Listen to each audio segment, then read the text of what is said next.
Right. Well, it's 2 minutes past, so I think we'll get started. So, once again, guys, it's lovely to have you all here. If you could please make sure that your cameras and your microphones are switched off, so that we can make sure all of our energies are focused on the wonderful speakers today. So, good evening, everyone. I hope you're all doing great. It is a pleasure, as always, to welcome you here with us tonight. If you missed it, last month saw our first year birthday. The amazing talk from Giselle Kirle will be online on our YouTube channel imminently, and you can watch us celebrating in style. But now we're older and far more grown up, and we can look forward to our next amazing speaker. We do have a whole year's worth of incredible lectures accessible on our YouTube channel. So if you've missed any, do go check them out. Recently, we've been working hard to bring you all the latest updates and information on the society and the general heritage events in the county. And indeed, for those who like to read, we've had a bumper month. So I hope those of you who are members enjoyed the brand new edition of Archaeologia Cantiana. And I hope the summer magazine has also provided plenty of useful insights and updates. The website is, as always, full of incredible heritage treats. And we've been out and about meeting schools and community groups. So it's all systems going. But it's all about the monthly Zoom talk, of course. And today we have something very special for you. Excuse me. So we do, as always, hope to avoid any technical issues, but please do bear with us if there's any problems. Jacob is on hand to guide us through the cosmos of potential calamity. So we should be all right. If you're not a member of the society, please do think about joining us. It works out only about £3.30 a month, which I think is an absolute bargain. It's cheaper than a book of stamps. For that, you'll receive a copy of our yearly journal, Archaeologia Cantiana, full of the most current historical and archaeological research in the county. You'll also receive our biennial magazine, regular newsletters, exclusive access to our collections, conferences and selected events, opportunities to get involved in excavations and research projects, and you'll allow us to continue putting out content such as these wonderful free talks, outreach in schools, community groups, seminars, and all the rest, which we hope bring the benefit of Kent history and heritage to everyone. So do check out the website for details on how you can become a member and get involved. Housekeeping. Let's do that bit, the boring bits. The talk will last for about an hour, after which time, I think about an hour, I think that's right. After which time we'll have time for questions, if you have any. Please keep yourselves on mute with your cameras off throughout so that we can hear our speaker clearly. During the Q&A, you can either use the raise a hand feature and we will unmute you when it's your turn to ask a question personally. Or if you prefer, you can type your question in the chat box and we will read it out for you. I hope it goes without saying, but please do be courteous and polite to our speaker and to each other. We will be recording the session and it may be posted to our video channels in the future, but no personal data will be shared. And if you ask a question but would prefer it not to be published, just send us an email, let us know, and we will make sure it's not included. So, that bit out of the way, on to our speaker. Isabelle Diggle has always been destined for great things. Deputy head girl at secondary school and a school prefect, she learned quickly important skills in public speaking and organisation, and probably a love of shiny badges and symbolic treasures. After achieving fantastic A-level results and studying historical archaeology at the University of York, she's held roles as classroom assistant, project archaeologist at Headland, assistant collections manager at the British Museum, and now holds the incredible position of Finds Liaison Officer for Kent with the Portable Antiquities Scheme. Isabelle gets to witness the incredible discoveries made across Kent and the rest of the UK firsthand, and is instrumental in ensuring those discoveries are recorded for future researchers and everyone with an interest. It's a unique and amazing role, but it does also mean that Isabelle is probably the most in-demand individual in the whole of Southeast England. I have personally witnessed rooms full of people clamoring over one another to get close enough just to steal her contact details. She's the Aphrodite of the Kent treasure process. She's also a Brownie guide leader, the editor of Trailblazers and Women in Archaeology Wikipedia group, a self-proclaimed artifact nerd, and one of the loveliest people you will meet. So it is our absolute pleasure to welcome her here tonight to discuss one of the most significant finds in recent Kent history. Isabel, it's over to you. Thanks, Craig. Gosh, I'm blushing. That's amazing. Right, I will just share my PowerPoint with you now. Thank you all very much for coming this evening. I really appreciate it, especially because it is quite lovely outside here in Tunbridge Wells. Come on, there we go. Hopefully you can all see that and we'll get straight into it. So yeah, thank you all for coming this evening. It's really, really exciting to talk to you all about this, which is this amazing discovery has taken up quite a lot of my brain space over the last year. So any excuse to talk about it, I will take. And I'd also like to thank the KAS for having me this evening and asking me to present to you guys. So this talk is going to be at the start quite similar to one that I've given to the Roman Fines group and also to the Shall group themselves, which was lovely earlier this year. However, from those and Andy Ward and I's initial research on this, we ended up with quite a lot of questions. And today I'm going to put a bit of a crazy theory out there at the end, and you can decide for yourselves if you think that's completely balmy. And I just really want to hear other people's thoughts and opinions because this is an object that gets your just mind really going. So yeah, and then we'll kind of talk to you as well about sort of the next steps of how we're going to evidence these. So we'll start off looking at the lamp itself, which is the star object and the very nice pottery that's associated with it.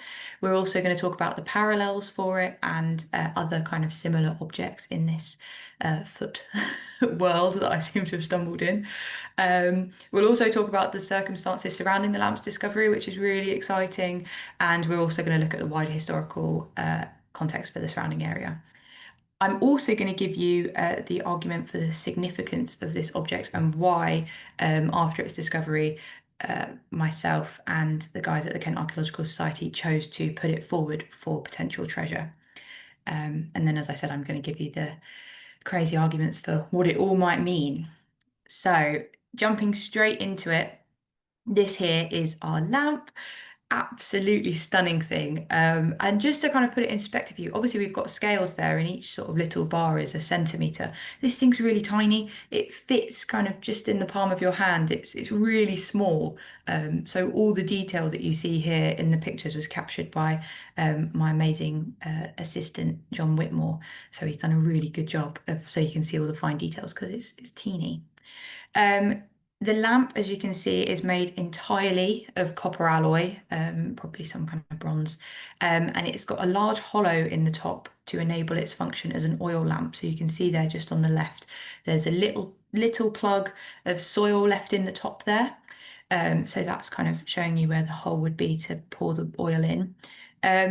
Also from the top of it, we can see that there's a hook as well, which is quite interesting. There's a really similar one listed in Crummie's Colchester excavations. And you can see that the chain attached to it is quite intricate. It's got sort of links and also S-shaped loops to tie those together. And if you hang it, it does suspend perfectly. So it keeps it level, which is quite impressive, really. These chains are attached to two integral attachment loops, and the foot itself is extremely well molded, and it's really quite realistic. It's been wearing a sandal, which hopefully you can see here. If you look just sort of down, especially the right hand side, you can see it a bit better. If you look down from the ankle, you can see the strap there and a few going down towards the sole of the sandal. And there's also a ridge running along the top of it as well. So it's quite an intricate shoe it's wearing there as well. It has been suggested that this could be a sandal of a female style, but I'd like, yeah, some experts to have a look at that and confirm for me. But that's the idea that's out there at the minute.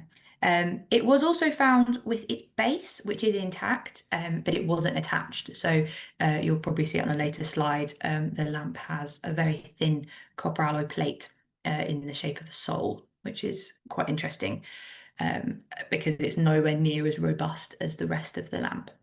And as it says on the screen here, we're dating this to the 1st century AD, and it's the first of its kind confirmed to have a British origin, which is the most exciting part. So the lamp was also found in Lympne, which is in the Folkestone and Hythe district of our lovely county of Kent. So it's along the Kent coast, and locally the area is famous for its safari park. But hopefully soon this will be the most exciting thing it's remembered for. The lamp almost certainly dates to the 1st century AD because we have some other examples that corroborate this date quite well.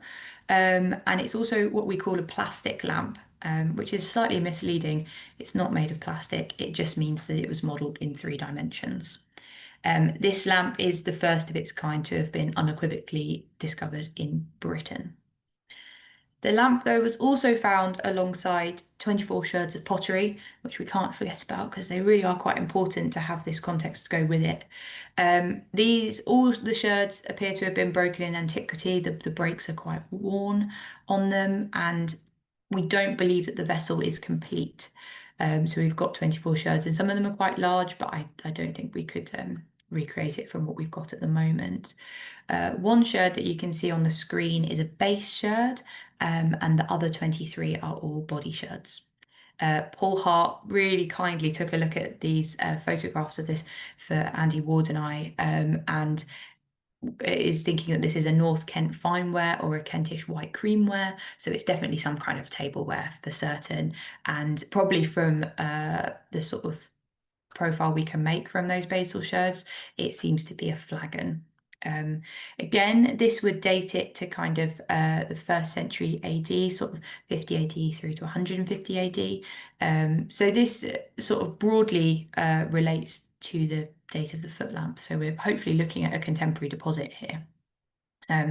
However, we don't have the rim sherds, so we don't want to say anything too much for certain, but yeah, it's gorgeous as well. It's an absolutely lovely creamy texture to it, and it's just, yeah, really, really nice pottery. It's a shame we can't put it all back together, really.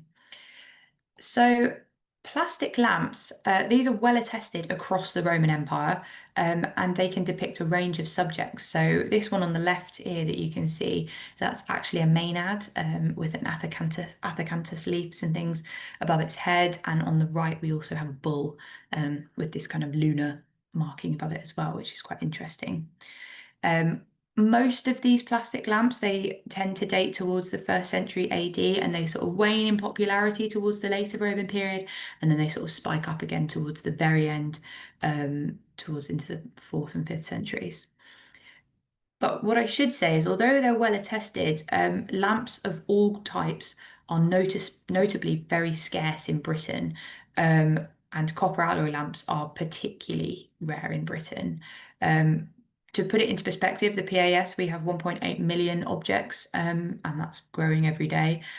We only have 4 copper alloy Roman lamps, and only one of them is a plastic lamp, which is this amazingly intricate one you see on the left here that was found, I think it was about 10 years ago now. And in Eckhart's Illuminating Roman Britain, which has been a bit of a Bible publication really, while working on this object, there are only 8 plastic lamps recorded. So they're really unusual. Lamps of all kinds are pretty unusual in this period because they have to mark quite a bit of wealth and status. You know, it's burning resources. And then most of the examples we do have are made of ceramics. So the copper alloy ones are really quite rare. Now, the ones that I've got on the screen are obviously not in the shape of a foot. And this is because there's only 3 foot lamps in Britain, ours being one of them and the most recent. So the 2 on the screen are the only other foot lamps in Britain, and as you can see, these are made of ceramic. The one on the left being terracotta, and I believe the one on the right is supposed to also be. It's just it's had a bit of a rough time in storage, the poor thing. The one on the left was found in London in the Boudiccan Revolt layers in Southwark, and the one on the right is from Chippenham Museum and was from their collections there. The only other copper alloy plastic foot lamp, so there is another foot lamp that sort of resembles our one in Britain, is in Tooley House in Carlisle. However, the Tooley lamp was acquired from the collection of an antiquarian called Robert Ferguson, and he did collect objects from Carlisle, but he also collected really broadly from the continent, and most of his collection, the provenances are really unclear. So we can't confidently say that that foot lamp was found in Britain, and up until the discovery of this one, it seemed very unlikely that it would have been as well. And I should say it does slightly differ from the ones on the screen. The style of the shoe that it's wearing and everything is quite different. So that means that the limb lamp is the only example of a copper alloy Roman plastic foot lamp in Britain with a confirmed native find spot. Those of you who know about treasure will have alarm bells probably ringing in their heads. So we've looked at some nice lamps, but you're probably thinking, why a foot? Because in our modern sensibilities, probably wouldn't be people's first choice to go to for a rather expensive elite object. So, as I said before, lamps themselves would have represented a significant level of wealth and status. It's the quite literal burning of food and resources. So you've got to have some money to put into that. So why would you choose to have a humble foot as your vessel for this? Well, and I should say here that I've Liz Shaw, who has recently published a BAR on this subject.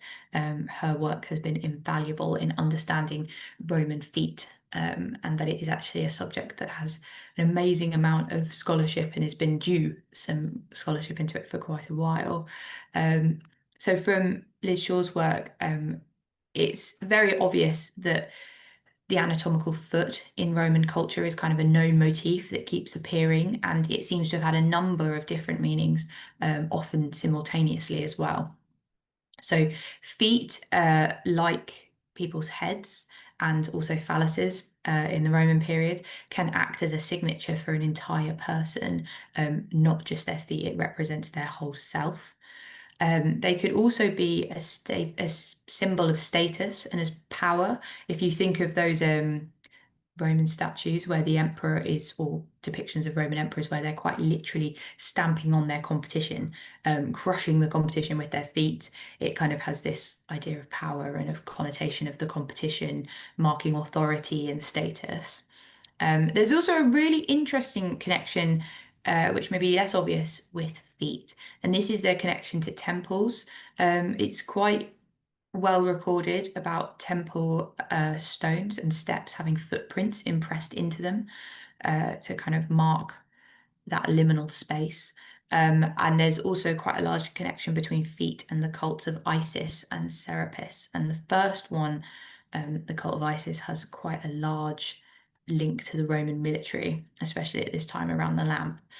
Um, Feet do mark these liminal spaces between the physical and the spiritual world, and because of that, they're kind of seen to ward off the evil eye as well.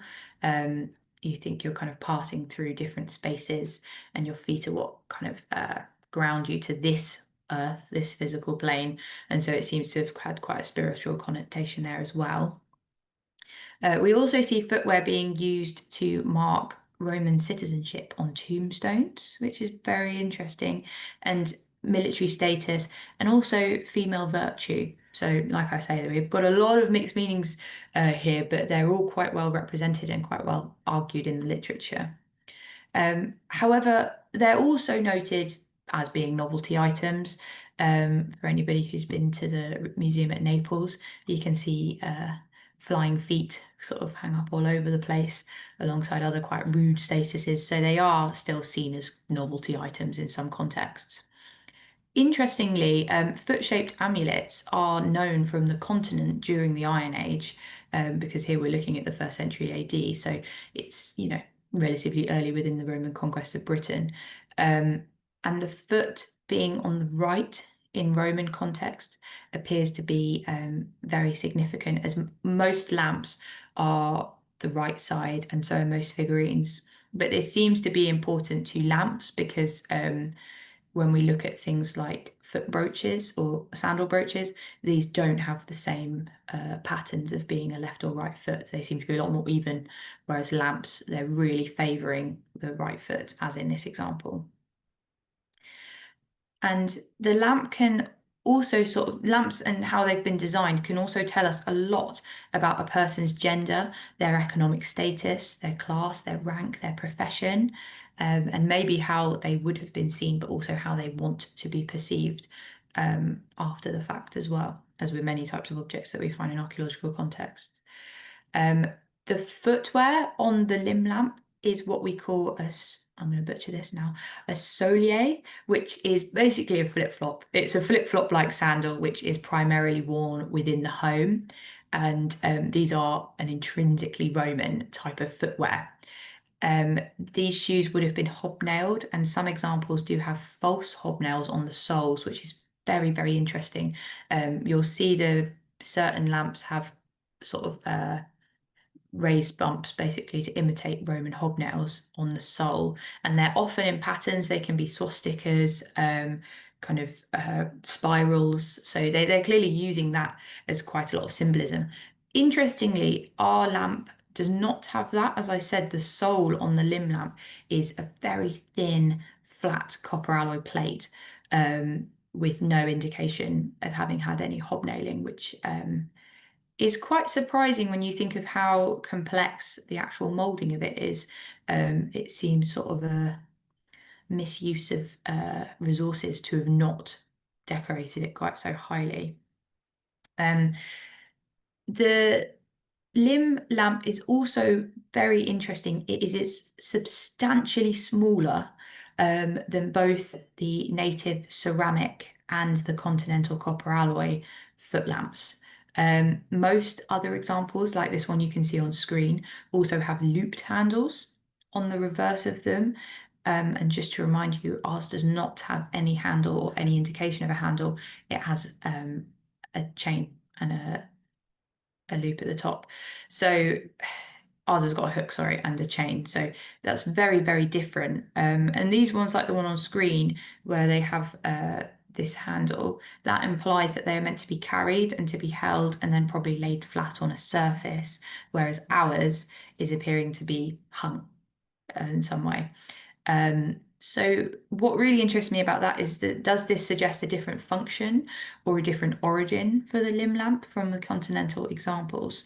Because a number of lamps now have been able to be dated to certain workshops and also geographically located to certain workshops, some of them being on the continent and some being in Egypt.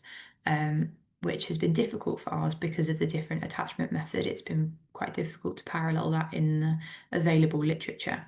So it's very interesting. It gets your mind working and thinking, why has this one got many similarities, but quite a few integral differences as well? So I'd now like to discuss a little more of the excavation context of the lamp. And as I'm sure many of you know, and the pottery, I should say, that these were found in excavations by the Studying History and Archaeology in Limb group, who have been investigating the site of what is currently interpreted as a Roman fortlet. These excavations are in the vicinity of Stutford Castle, which is the Roman Saxon shore fort of Portus Lemanis. And both the Shall site and Stutford Castle are predominantly dated to the 3rd century AD and primarily seem to have a defensive function. So the lamp was found during the excavation of a 1.5 metre stretch of Roman wall that was initially found during 2023 and is currently interpreted to be 3rd century in date due to the available coinage that's been found around it. And metal detectorist and Shall member and all around just lovely, lovely guy, Neil Green, was metal detecting around the edge of the escarpment and located a copper alloy signal. And so upon digging the signal, Mr. Green initially saw the chain of the lamp before uncovering the complete object, which appeared to be sitting atop a ragstone outcrop. So once Shall very quickly realised that what they had was something very important and very exciting. And so they got in contact with the wonderful group of people at the Kent Archaeological Society who came in to help them sort of work out how to excavate and kind of get a little bit more context about this object. And so a 1 metre by 1 metre test pit was then excavated around the find spot. And this was to investigate for a potential hoard or a grave cut or some other associated features. And I will say here, when we spoke to a number of experts in Romano-British and wider Roman Empire finds, everybody was betting on there being a burial here. So remember that. Within the test pit, a cut feature into the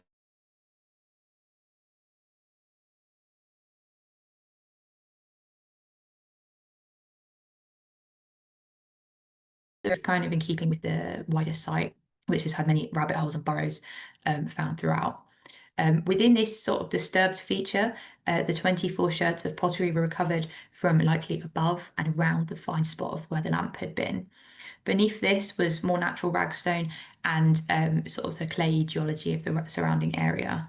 And what will be really exciting is as we get into as Shal and the KAS get into the phases of writing up this site, hopefully we'll get sort of a lot more information about the context surrounding this area and kind of more complete site interpretation, which will be really exciting to influence how we're seeing this object and also the other objects that were found on the site, which again are primarily 3rd century, but there is other aspects to it as well. It's not a monolith in that respect. Lympne is also an absolutely amazing area for this object to have been found. As I've said, Portus Lemanis, this was one of the British Saxon shore forts, alongside sites like Richborough and Portchester Castle. And these were military units that were built to protect the province against the Germanic raiders.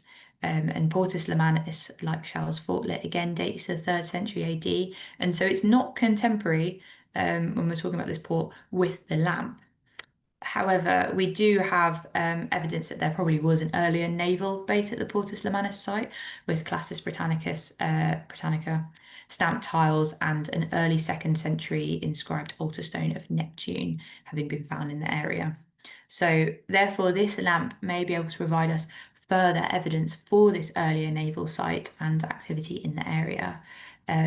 Liz Shaw's publication that I mentioned, her BAR on this, has indicated that this lamp will further the discourse into the associations between plastic lamps and the imperial cult due to its confirmed military setting. So there seems to be a lot of evidence to support that these lamps are either found in production contexts, like at Potter's Studios, but also they seem to have probably been spread by the military along military routes like the Rhine, and that's probably how it's entered our coastal area of Kent, is probably with the military coming through this area in the 1st century AD.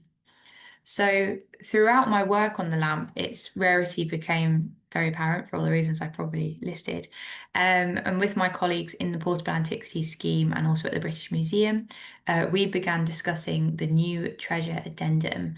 And to help you understand this fully, for those of you who aren't familiar, for those of you who are, I'm sorry, and you probably know treasure really well, and I'm going to tell you all about it again. But we're going to discuss that, and then that will help you to understand how we've made this new designation of treasure and how we think this lamp fits into that. So treasure looks quite scary to those who are uninitiated because it looks like a lot of options, but once you've got them in your head, they're very understandable and I think make a lot of sense. So the Treasure Act came into play in 1996, and its main function is to ensure that local museums get the opportunity to acquire objects that have been found in their area. So, for example, if there is lots of beautiful golden Iron Age coins that have been found in the Canterbury district, we will say there's 23 of them. We'll put these through Treasure, and Canterbury Museum Service, the lovely Beanie, will get the opportunity to acquire it into their museum. And this happens through a process of lots of liaison. That's a large part of my role, but it also is facilitated by the British Museum and the valuation committee there to ensure that those who have reported their finds will be able to receive a reward for them. So the main category of treasure, and the one that everybody really thinks of, is gold and silver precious metal objects which are over 300 years old. And this is sort of your medieval brooches or your silver Viking ingots or something. The next one, and is something that we deal with a lot actually in Kent, is coin hoards. And I think when people think of hoards, they think of huge metal deposits, hundreds of coins, thousands of coins. But that's not quite how we class it in terms of treasure. Hoard is basically a word to say that it is coins that when they went into the ground, there was a clear association between them, whether that be in location or in date of deposition. So it could mark out a huge hoard, but it could also represent a purse spill, perhaps, as well. So in this respect, if the coins are over 300 years old and there is two or more, two, three, four, they're made of gold and silver, they constitute treasure. Or if there are 10 or more copper alloy coins, these also represent a hoard and so are treasure. Um, Another one that I'm preparing for a move at the moment. We're moving where we store our objects, and so we have lots of these in Kent. We're very blessed to have hoards of prehistoric metalwork, and this is again two or more objects that were found together that we can say, no, they haven't just been spread by the plough soil together, that these were deposited in the same episode that are prehistoric in date. So this can be gold and silver again, but it could also be things that are made of copper alloy or from lead. For this, think primarily your Bronze Age axe hoards and all the wonderful bits that go with them. One that people often forget about, it's sort of an unsung hero of the Treasure Act, is gold or silver coins which have been modified into objects. So these are things like brooches or pendants. Because they have transitioned from being a single coin into a gold or silver object over 300 years old, we always want to see those. And also, crucially, in this example, objects found from within the same, oh, I've put object, it should be the same context as any of the above. So if you found 300 gold coins, those would be treasure. And if you found them in a black burnished ware container vessel, that then would also become treasure by association. So hopefully you're all still here. No one's fallen asleep or run away while I talk about treasure, because this is the exciting bit. This is our new 2023 addendum. So all of the original treasure classifications are still in place to this day. I hope so, otherwise I wouldn't have as much to do. But also towards 2023, it became apparent that not all important classes of objects were being captured by the Treasure Act. Now, obviously, we can't cover everything because then it becomes extremely difficult where to draw the line. But we realised there were some important objects such as the cavalry helmets that were recently on display in the Roman exhibition at the British Museum. These were getting missed because they were copper alloy, so they weren't fulfilling any of the original criteria of treasure. And we also had another actually Roman find, the figurine of which was copper alloy of a man wearing the Birus Britannica, which was one of the first examples of a bit of artwork, a bit of portable art showing a Roman wearing a very typically British outfit. Sorry, there's a fox right outside my window, so it's just sort of running around. It's very distracting. It's very sweet. So we knew we were missing really important objects by treasure not having classification for these, and so after lots of sort of work with not only colleagues in the Portable Antiquities scheme in the British Museum, but with experts across the country and also those from outside of Britain, and with the government as well, and the Crown and the team at the DCMS. The 2023 addendum was implemented, and this, as you can all see on the screen, says that a find may be potential treasure if it does not meet the above criteria, but it is made at least partially of metal, is at least 200 years old, and provides exceptional insight into an aspect of national or regional history, archaeology, or culture by virtue of one or more of the following. So the key bit there is it's got to be at least a little bit metal. So our absolutely fabulous Triton statue that was discovered in North Kent. I did ask, and I really was hoping it would have some sort of rusty iron nail in the bottom of it, but it didn't. It was completely made of stone, so it did not class as treasure under this addendum. So it has to be made of metal, it has to be over 200 years old, and it has to provide an exceptional insight, either by being extremely rare. You can see where I'm going with this. Its location has to be pertinent, or it has to have a specific connection with a particular person or event. So say we have to be able to link the object via its design directly to Henry VIII, and we know that it had a direct association with that person, probably usage by them. So we're not asking for too much, of course. So our argument for significance for the lamp is actually, I think, very obvious, which has been helpful. We believe that the limb lamp meets this new criterion because of the basics. It is certainly over 200 years old, there's no denying that, and it is completely comprised of copper alloy. It also qualifies as it's the only example of its type to have been found confirmed in Britain. So it's very, very rare.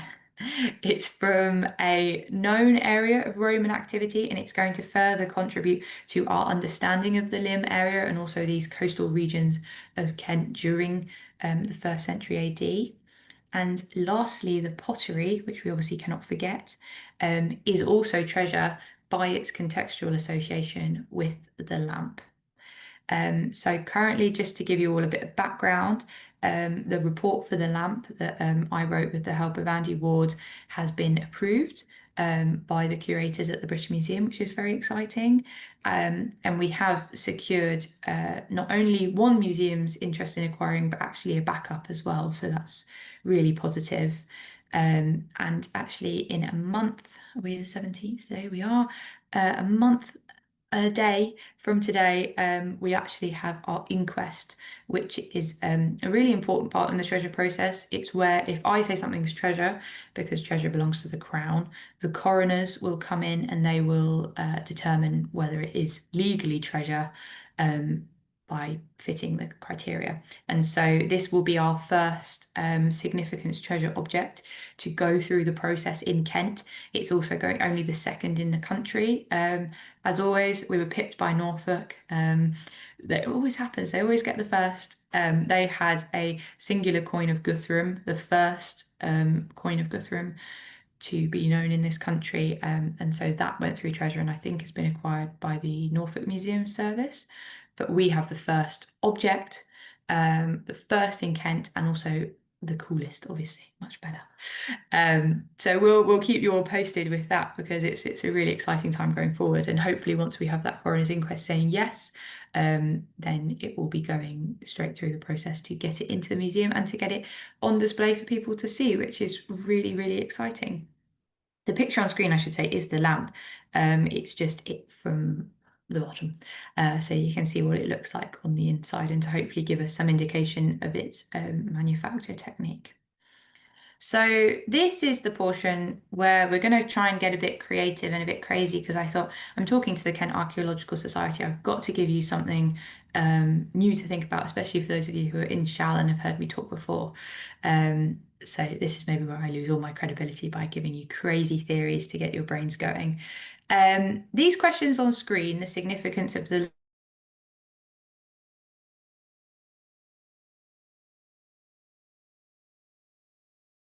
its contribution to this theory of use and deposition at known military sites. These were all things that came up whilst Andy and I were writing the report. And so recently I've just been trying to get quite creative and wonder if there are any answers to these. I'll let you know the answer is probably no because this is archaeology, but I think the best way to come up with crazy ideas is to put them out there and see what people think. So I would appreciate your ideas and insights after this. Lamps are not the only Roman foot-shaped objects. We also have, as I said before, we've got these figurines. We also have razor handles that are in the shape of sort of feet and maybe your sort of lower leg below the knee. We also have brooches, but something that really caught my attention and actually this piece of work by Liz Shaw that I keep going back to, it's actually the front of it, it's the cover image, is some glass containers in the shape of sandaled feet, which are to store oil and perfume.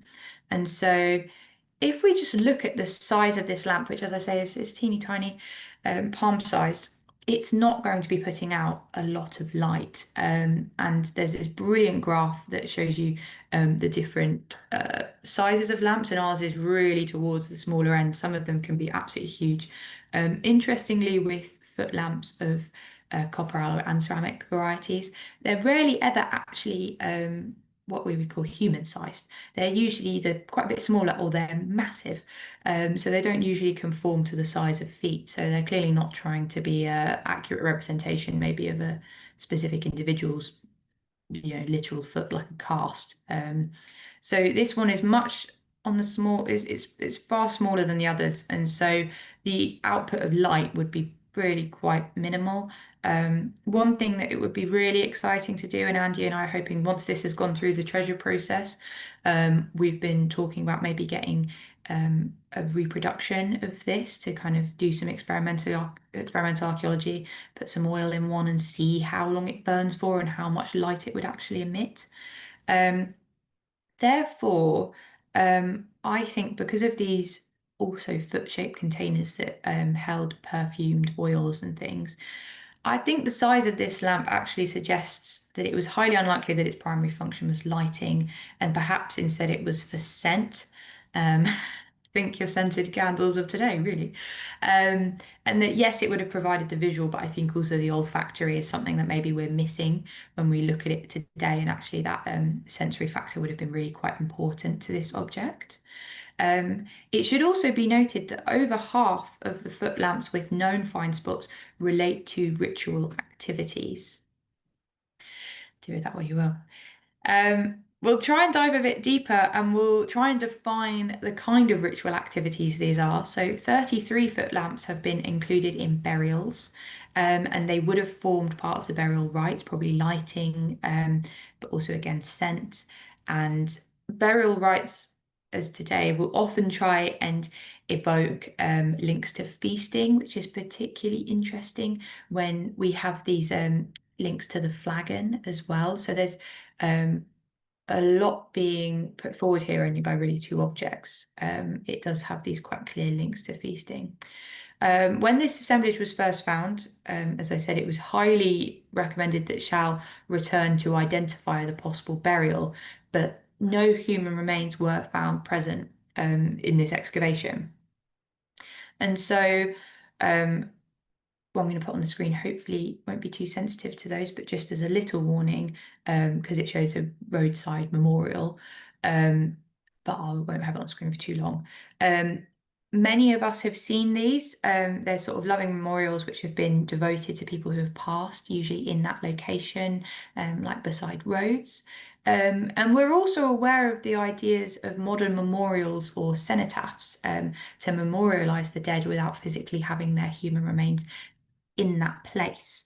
And so from this idea, sort of all the literature was really pointing that these objects should have some kind of ritual function, whether that be found at a temple site or within water or primarily within a burial. I sort of started falling down this rabbit hole of graveless grave goods or funeral hoards. And actually, the stunning late Iron Age hoard from Melsonby, which I've just popped on screen, is still in its really early stages of being investigated because it's huge.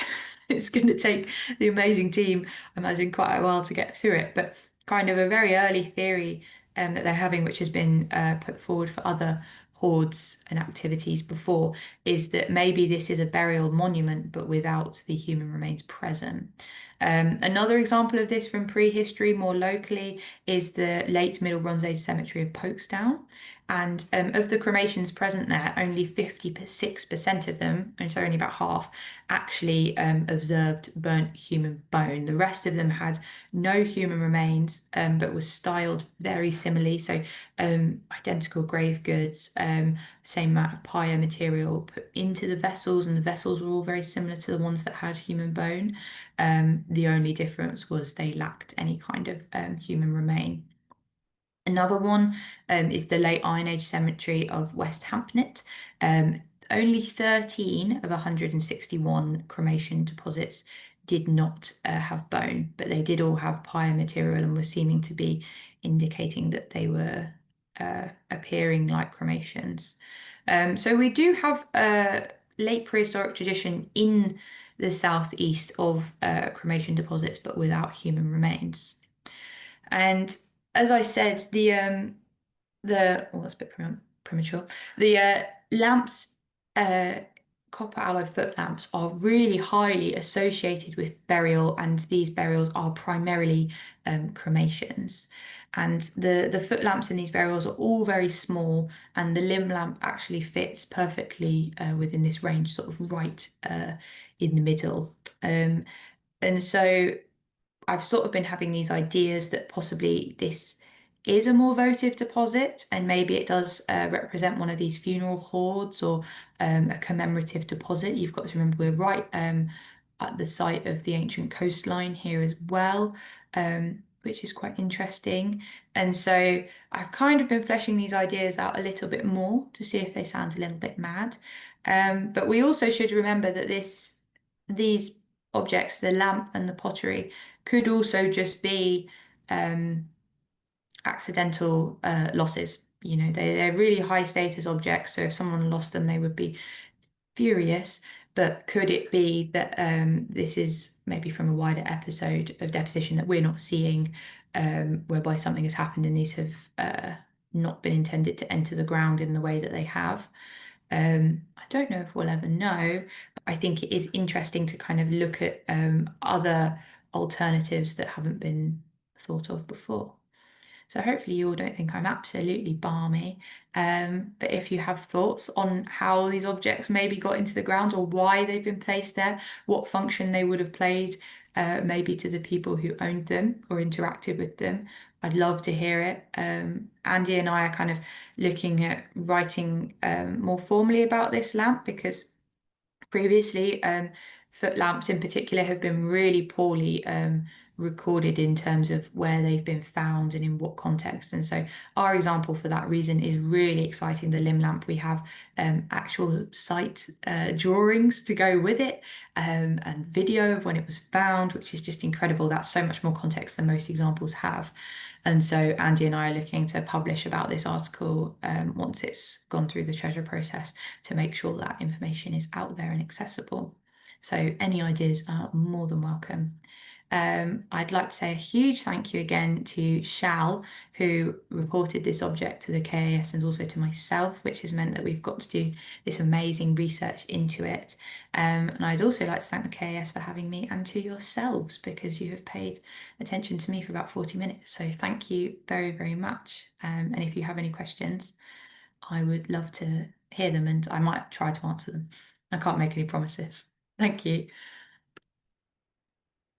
Isabel, thank you so much.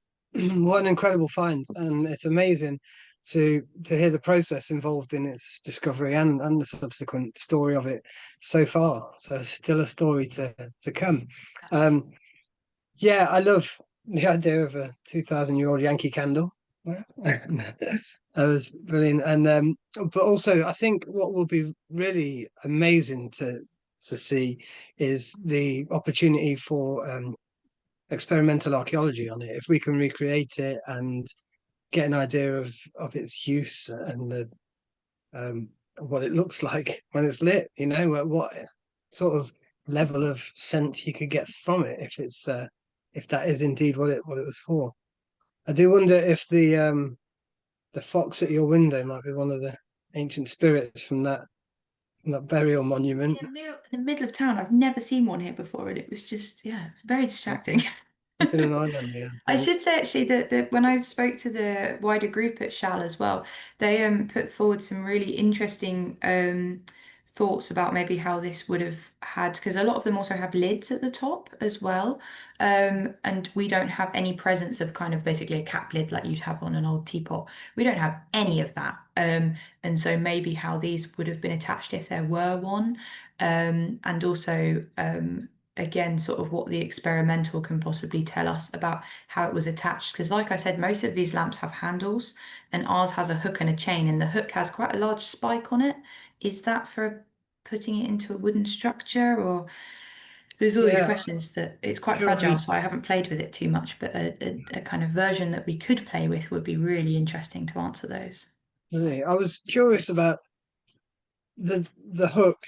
Um, presumably, obviously, it's for hanging the lamp, but is Mm. it hanging when it's lit, or is it hanging to transport it around? Because This is obviously, you it. can't hang it from your belt and light it. That wouldn't be the most You're quite sensible. brave. It yeah, I mean when you hold it upright and you hang it, it does hang evenly, but as kind of my conversations with other people in the studying history, archaeology, and limb group, they were saying, you'd have to hang it from the right kind of attachment so that the back of the lamp wouldn't hit the wall or the structure that it was against.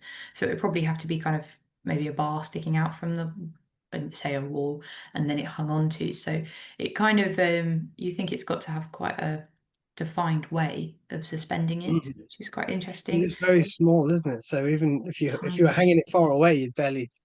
Anyway, this is probably all a thing, and I shan't keep talking because we do have some questions. If you have any questions, please do put them into the chat box, and I will ask them. So I'm going to quickly go through these now and see. Obviously, there's a lot of comments from people just agreeing with various things you said, and I think Liz Shaw, who you mentioned several times through the talk, has said she's pleased her research was useful. Very. Uh, I'm slightly shy that you're here, Liz, because it was pretty invaluable to us. Very helpful. There was a question, would flying feet be associated with the god Mercury? Yes, yes. Yeah, I think as Liz has said, yeah, absolutely. And so there's kind of other ones that have been interpreted in that way as well. So, and you think as well, with it being suspended, unlike some of the others, that's a really exciting idea. Yeah. Mhm. And Neil, who is the finder, I believe that's right, isn't it? He said, I wonder if it was for adding scents to a shrine, like you have Mm. suggested. Um, Sandra has asked, I have four Henry VII coins which appear silver and in pristine condition. Are they treasure? Oh, good question, Sandra.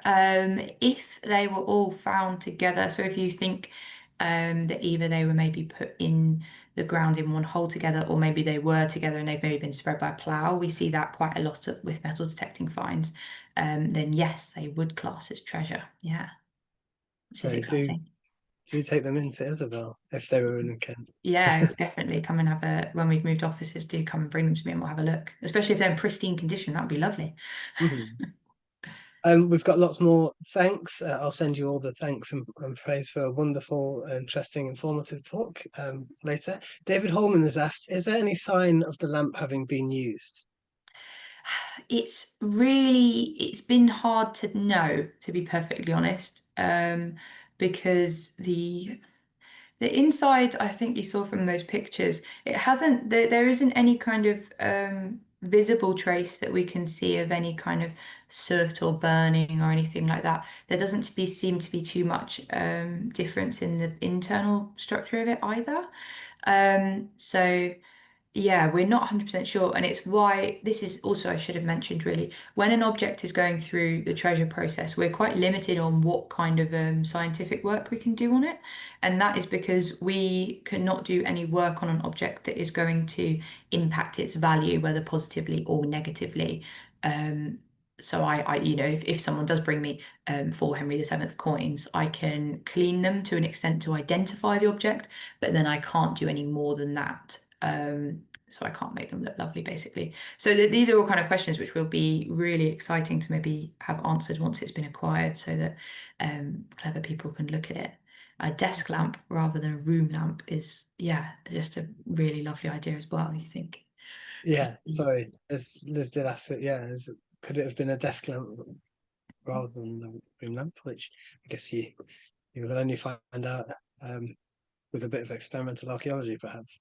yeah, Um, so Helen has said the lamp and pottery could have been stolen and dumped. Does that seem like something that could have been happened yeah. by the archaeology that was? I see no reason why not, because they're two really high status items. You'd be absolutely furious if your lamp got stolen. And so yeah, I don't see why not. And obviously we don't know whether it was directly associated with whatever this earlier site at Lympne may have been. So yeah, quite And there'd have to possibly. be a good reason for it to be dumped again if it was such a high status item, Yeah, I suppose. exactly. Um, so Neil has said when he found it, the hook was above the stone wall and the Mm. shoe was underneath. The stone had to be moved aside to recover the lamp. So it sounds quite deliberate, perhaps. Yeah, it does, doesn't it? It almost sounds like, if the stone is above it, is that some kind of ceiling deposit layer or something to kind of keep it down is quite interesting. It's yeah, quite helpful really that the hook was above the stone, otherwise we might not have got such a good signal. So Yeah, or just smashed it out. yeah, I should say as well actually that I presume it's the same with Shal Lim site, but with the Stutful Castle, the site of Portus Lemanis, that has suffered some really quite severe subsidence um, over goodness knows how long, but at least over the last 100 years. And so that can also cause issues with maybe how we're interpreting things because there has been quite substantial movement, let alone then putting in the kind of rabbits that seem to be running rabid Yeah, around the area. it does seem to be on a bit of a slope, quite severe slope. Yeah, So, um, Greg has asked, could it be used in the military tent? don't see why not. This is it. And yeah, Liz's work, I'm sure she could say more about it if she'd like, but there is this kind of correlation between the lamps and the military, or at least being uh, brought along military routes as well. So quite possibly, it's sort of infuriating in some ways because you have this most incredible object, and it's one of those where you really wish you could just kind of get in a TARDIS and just see what was going on with it because it generates Yeah. all these questions, and I would really like to know the answers. Can I just ask again? Sorry, and this is, Mm. I may have missed it, but the lamp itself, um, is it first century, you think, the actual Yeah. lamp? And And then I should say the that's context mainly. is third century. Yeah, and it seems to be. Although I think David Holman is here, so he might be able to correct me. I think there have been coins from other periods found on the kind of wider site. But the reason we're dating this example as first century AD is because it best matches up with the other examples, but also because that example that I showed from London, that was from within the Boudiccan revolt layers, so that was quite, um, you know, so that was kind of a really nice example of a securely dated one that ours seems to be kind of comparable to. Um, Sandra has said she'd love to meet you regarding the coins. So if you can maybe put your Yes, email in, absolutely. we can distribute it afterwards in an email. How to get in touch with you to talk about treasure stuff. Yeah. Um, Nicholas has asked, how about used to render a privyless pongy? Oh, What if it not is, that would be the most, that would be, I'm trying to think of a good example. That would be like the Ritz of toilets, I think, really. So. Potentially, but I think that would be rather posh. I never know. yeah, yeah, it would be quite fancy with a foot as well. Troy, hello Troy, how you doing? Troy, good friend of mine. He has asked, do you have any say in which museum the items are found or donated? The items are donated to or given to, or who Mm. gets to buy them? So with one of the really I've got very lots of very nice aspects in my role, but one of them is keeping up with the museums that can acquire have to be accredited, and so I get the privilege of kind of keeping in touch with all those curators, and we always sort of have chats about what it is that local museums are actually looking at acquiring. So a really good example in Kent is Dover.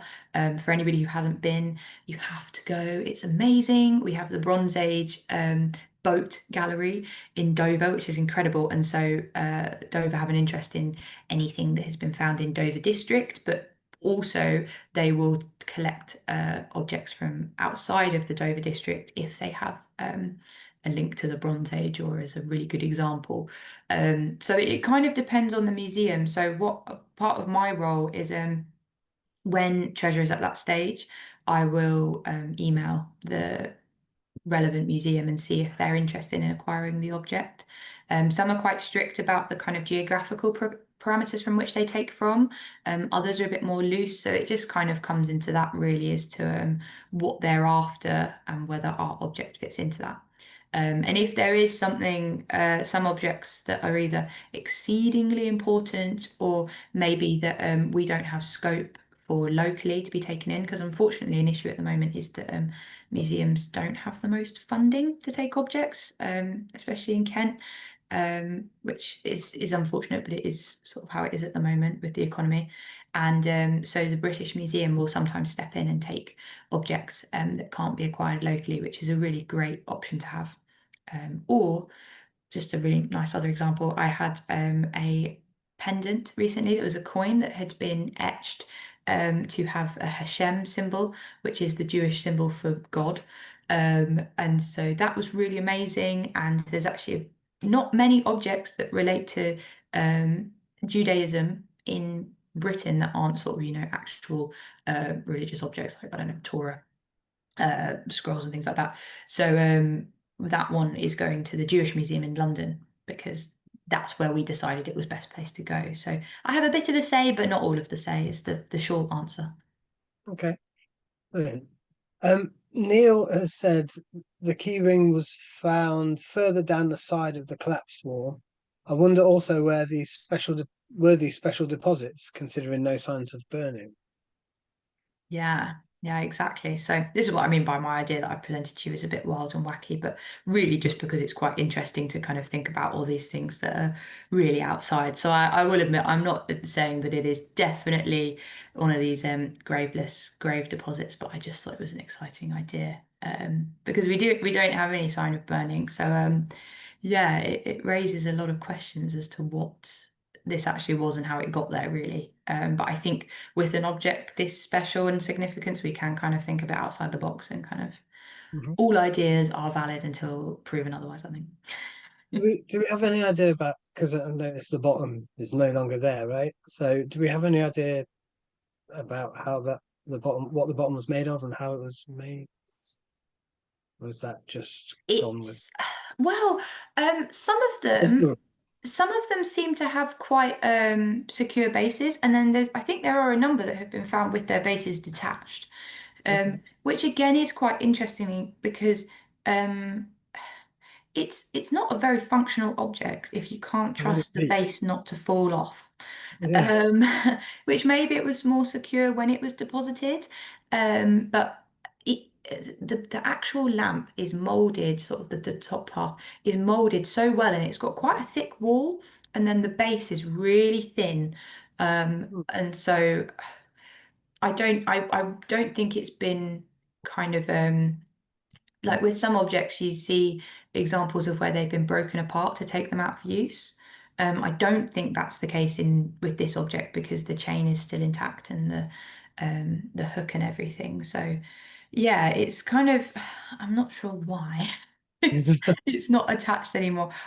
My presumption is it's been soldered, but the base of the sort of the lamp where the base would have attached to the upper part, that upper part is a little bit worn now, so it's kind of hard to tell.